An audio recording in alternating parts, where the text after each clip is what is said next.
Hello again everyone, this is Craig here from Soundiron, and in today's walkthrough we're going to be checking out Drums of St. Paul.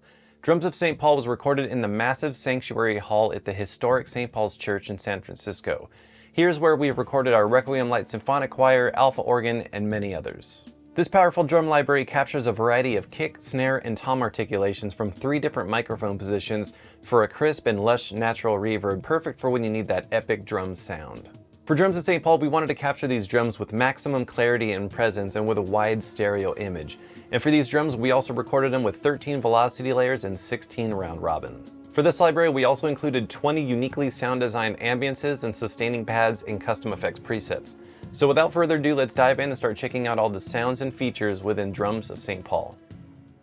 So St. Paul's Church in San Francisco has this really huge and beautiful reverb sound, so recording the drums in this location just really provides this huge epic drum sound. So right now I have the close mics and I have the far mics loaded, so let's go ahead and listen to some of these different drums.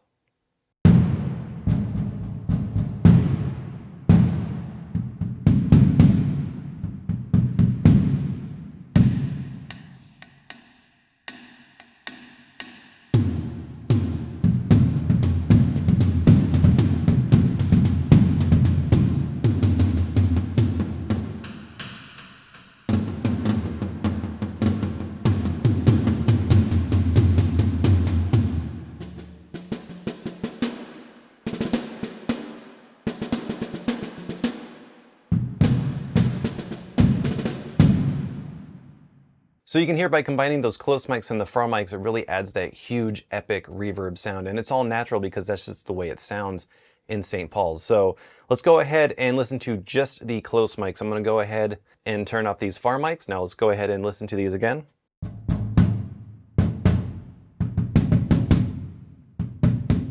So you can hear it's not completely dry because these are just the close mics in this location. So you're still hearing a little bit of that room, but it's a little bit tighter.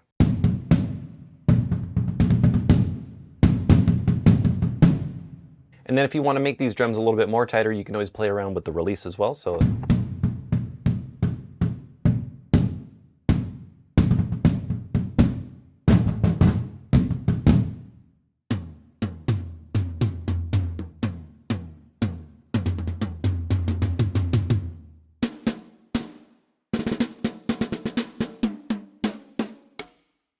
now let's go ahead and have a listen to the close mics and the mid mics.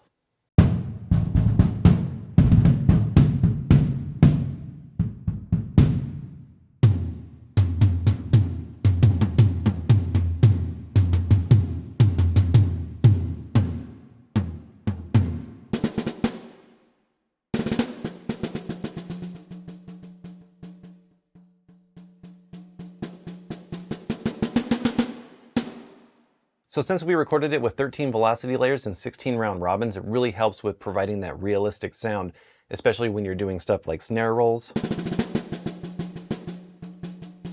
Being able to get in those lower dynamics to those really hard dynamics. So let's have a listen to all 3 microphone positions on.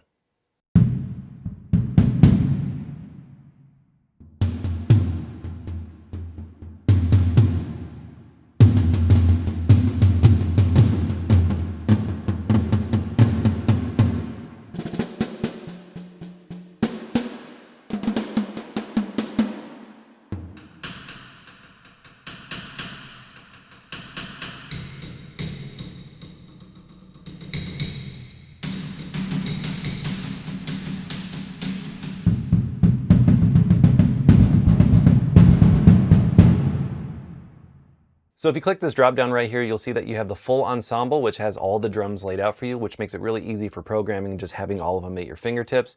But you can also select the individual ones as well. So let's just check out the kick low. I'm going to be using the mid mics for this, and let's have a listen.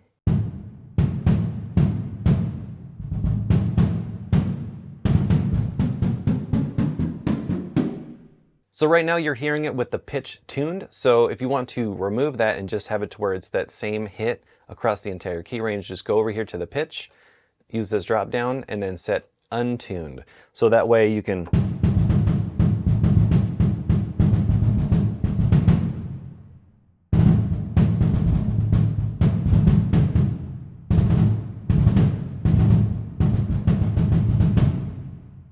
Or you can have it set to tune to where if you play really low or really high, you can get a little bit more of a different drum sound. So you have the option to do both. And then we have the kick high. And then we also have some kick metal.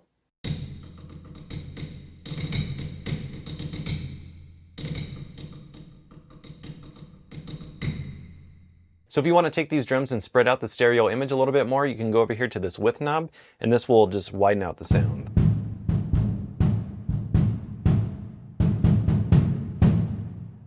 Let's add in those far mics.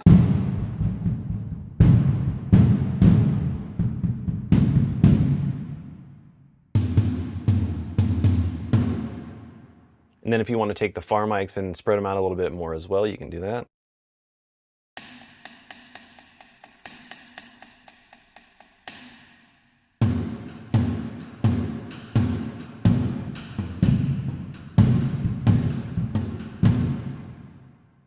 So now I'd like to play for you some of the different handcrafted sound design ambiances that we made for this library. There's 20 to choose from, and these are great for complementing with the percussion and really building a whole track. So let's have a listen to some of these.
So exploring some of the other features in the library, if you go up here to the top, you'll see the Advanced tab, and here you have LFO, filter, and arpeggiation. So let's just take some of these drums and throw this arpeggiator on here and see what we get.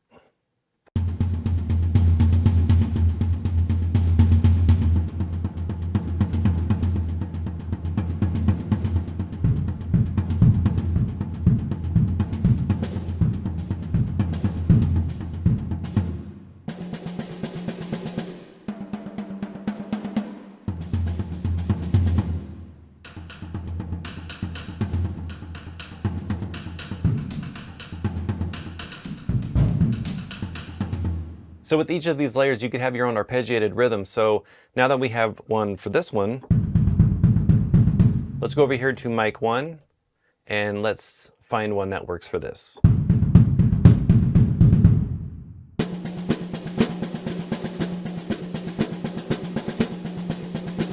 Let's find a different preset. So what you could do is you can, on mic 2, have this same arpeggiation and pan it, and then go to mic 1 and then pan this one. and then you can play with the direction, you can play with the beat, you can give it a little bit of swing.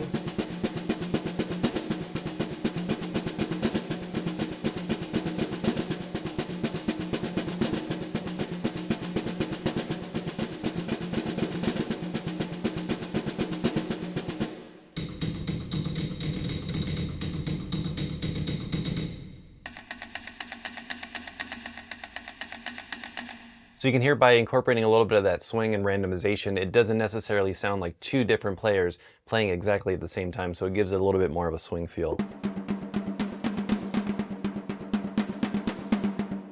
And then we can go to mic 3 and add another arpeggiation preset.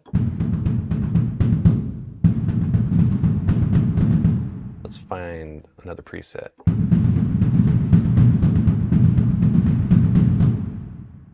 Slow this down. I'm going to go ahead and solo these just to hear what this one's doing.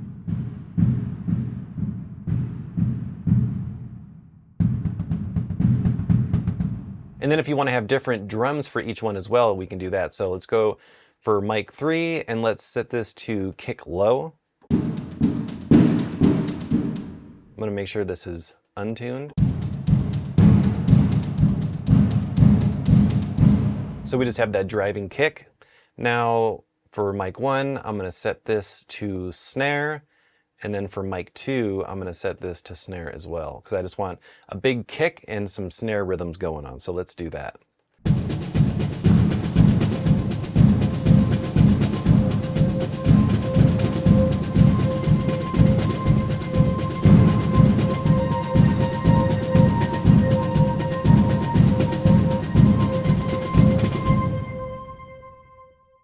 Alright, so before we go ahead and wrap up this video, I want to play for you some of the custom effects presets that come with the library. There's 20 to choose from, and these all range in different styles and genres, and just kind of great for just getting inspired and allowing you to start writing quickly. So let's go ahead and play some of these.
So the really cool thing about these effects presets is that they're just kind of getting in the ballpark. Maybe if there's a certain sound that you want and you find it and you want to modify it, it's really easy.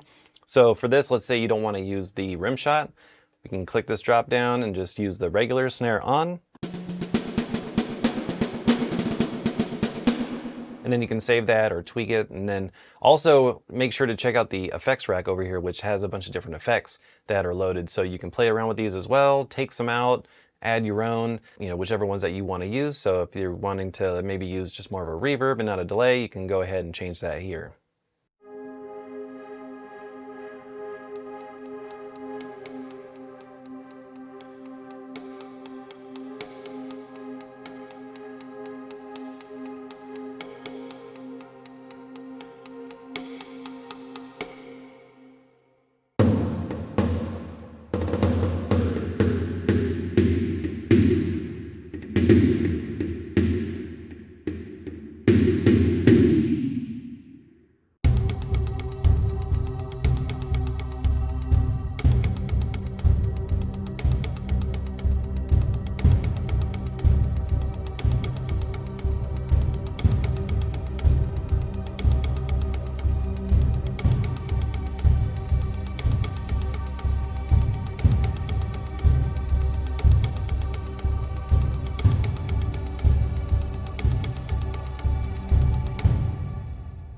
Alright, so that's about it for this walkthrough, and if you'd like to learn more about drums of St. Paul or check out some demos to hear it in action, make sure to go to soundiron.com.